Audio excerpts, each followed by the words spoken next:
नमस्कार दोस्तों, अगर आप अपने जीवन में कुछ नया सीखना चाहते हैं तो हमारे इस आदि सागर चैनल को जरूर सब्सक्राइब करें।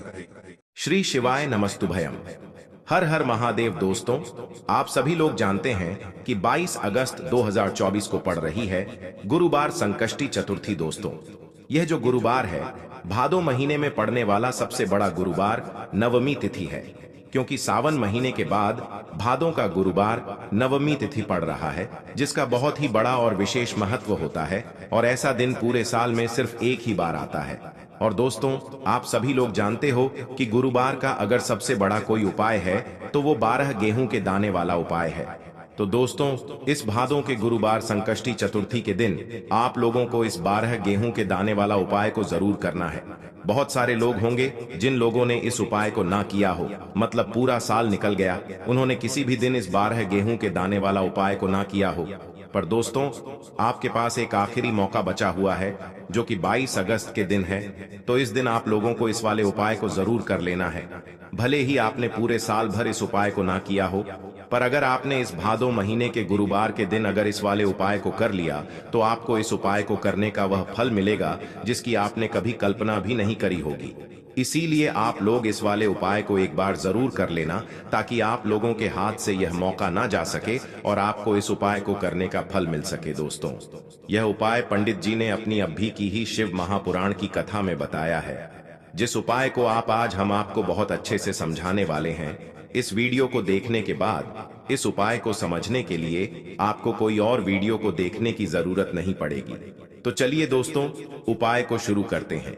देखिए, यह इस भादो महीने के गुरुवार संकष्टी चतुर्थी के दिन यह इतना खास होता है, इतना महत्वपूर्ण होता है। देखा है, कभी कभी बड़े बड़े पूजा पाठ अनुष्ठान से जो मनोकामना पूर्ण नहीं होते, वह भादो महीने के दिन एक छोटे से उपाय करने से आपकी मनोकामना पूर्ण हो जाती है। और बहुत सारे लोगों ने इस उपाय को किया भी है और उनको इस उपाय को करने का फल भी जरूर मिला है। अगर आप लोग भी इस उपाय को करना चाहते हैं तो आप इस उपाय को पहले अच्छे से समझ लेना, सुन लेना, उसके बाद करना। आपको इस उपाय का फल जरूर मिलेगा। और इस उपाय को कर लेने से आपके घर में चाहे किसी भी प्रकार की दुख और समस्या क्यों ना चल रही हो, आपको उसका कारण भी नहीं पता है कि भाई यह समस्या किस कारण से चल रही है, उसका कुछ भी कारण हो सकता है। जैसे पितृदोष हो सकता है या किसी भी तरह का मंगल दोष भी हो सकता है। तो इस दिन आप लोगों को यह वाला उपाय कर लेना है। यह एक ऐसा उपाय है जिस उपाय को अगर किसी विशेष दिन पर किया जाए तो भाई उस विशेष दिन का जो है वह तो हमें मिलता ही मिलता है। पर हमने उस दिन पर इस उपाय को किया है तो हमें उससे भी बड़ा फल मिलता है, और फल बहुत जल्दी मिलता है, क्योंकि आप इस उपाय को बहुत ही बड़े और विशेष दिन पर कर रहे हो। तो चलिए अब उपाय के बारे में बात करते हैं। लेकिन उससे पहले आप लोगों को यह जानना आवश्यक है कि आखिर यह उपाय किस समय करना है, किसको करना है और कैसे करना है। तो चलिए हम आगे आपको वीडियो में एक एक करके बता देते हैं।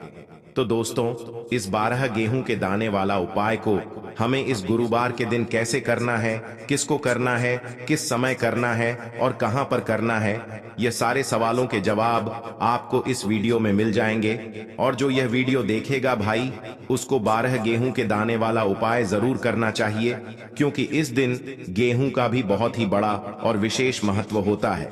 और जब बात हो जाती है और यह एक बहुत ही बड़ा उपाय हो जाता है इस गुरुवार का, तो अब दोस्तों, इस 12 गेहूं के दाने वाला उपाय को आखिर करना किसको है, सबसे पहले हम लोग वह बात जान लेते हैं।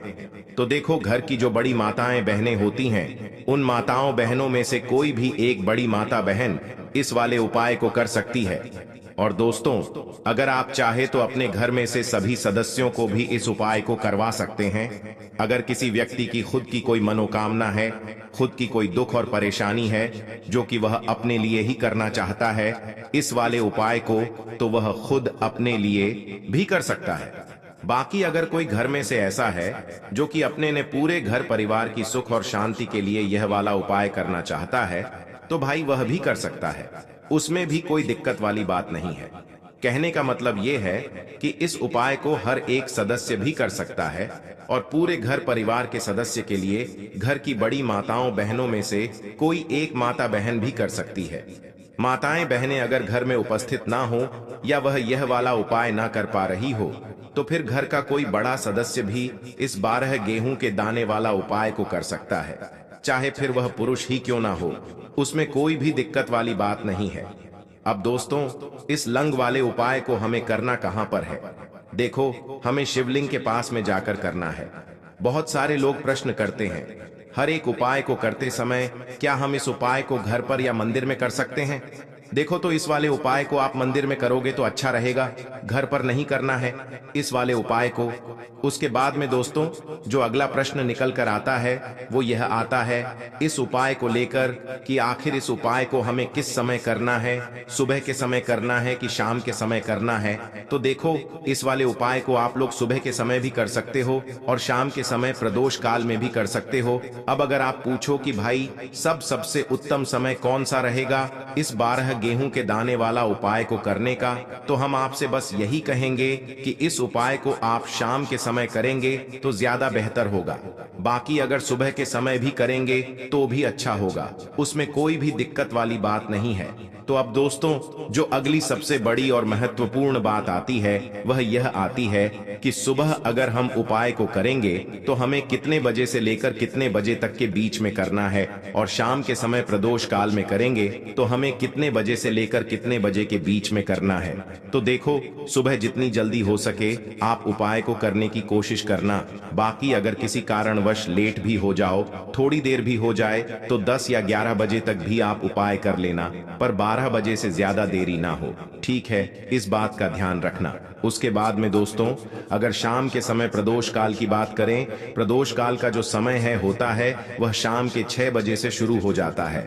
मतलब शाम के 6 बजे से लेकर 7-12 बजे के बीच का जो समय होता है, यह समय प्रदोष काल का समय होता है। पर अभी जो मौसम चल रहा है, इस मौसम में जो है शाम बहुत देरी से होती है, तो आप इस उपाय को 7:00 या 8 बजे के बीच में भी कर सकते हो। मतलब शाम के 6 बजे से रात 8 बजे के बीच में आप कभी भी इस वाले उपाय को कर सकते हो, उसमें कोई भी दिक्कत वाली बात नहीं है। परंतु गुरुवार के दिन कोशिश करना कि समय के अंतर्गत ही कर लो। किसी कारणवश ना कर पाओ तो थोड़ा देरी से भी कर सकते हो, आपको उपाय का फल जरूर मिलेगा। देखिए, इस वीडियो में जितने भी उपाय हम आपको बताएंगे सभी उपाय सरल है। देखो, गुरुजी ने कहा है कि गुरुवार के दिन आपको 12 गेहूं के दाने वाला उपाय तो अवश्य ही करना चाहिए। वीडियो के अंतिम में आपको उपाय बताया है जो आपको करना है। देखो, आगे बढ़ने से पहले वीडियो को एक लाइक जरूर करें। देखो, सबसे पहला उपाय, यदि आपके जीवन में कर्जा बहुत अधिक है, आपके जीवन में संकट बहुत अधिक रहते हैं, आपके ऊपर बहुत अधिक विपदा आ रही है, बार बार आपको अपने व्यापार में और अपने धन में हानि देखने को मिल रही है, यानी कि आपको प्रत्येक कार्य में हानि हो रही है, तो आपको यह उपाय करना चाहिए। देखिए, इस उपाय के लिए आपको 12 गेहूं के दाने आपको लेने हैं। ठीक है ना? ले लेना। लेने के बाद में आपको जरूरत होगी चावल के दानों की। कितने साथ? चावल के दाने, गेहूं के साथ दाने और चावल के साथ दाने कहोगे भैया गेहूं हमें नहीं मिलती है, इस टाइम पे अभी गेहूं की कटाई खत्म हुई है। इजली आपको किसी भी किराना स्टोर पे 12 गेहूं के दाने मिल जाएंगे, जाके ले लेना। ठीक है ना? 7 गेहूं 7 चावल के दाने लेंगे। साथ ही साथ आपको इस तरीके से एक तांबे का लोटा लेना है ना। उस तांबे के लोटे में आपको जल भरना। जल आपका खुद के घर का होना चाहिए, मंदिर का नहीं होगा। पहुंच जाएंगे महादेव के शिवलिंग के पास में शाम के टाइम पे। प्रदोष काल में मन है घर पे करो, मन है मंदिर में करो। फेस रखना। कौन सी दिशा? उत्तर दिशा, नॉर्थ डायरेक्शन। अब यहाँ पे जो मैं आपको क्रम बताने जा रहा हूं ना, उस मेरे क्रम को बहुत ध्यान से सुनिए। महादेव को अगर कोई सबसे प्रिय है ना, तो उनकी सबसे छोटी पुत्री जिनका नाम है माता अशोक सुंदरी, जो आपके पास में चावल के 7 दाने हैं ना, उन चावल के 7 दानों को माता अशोक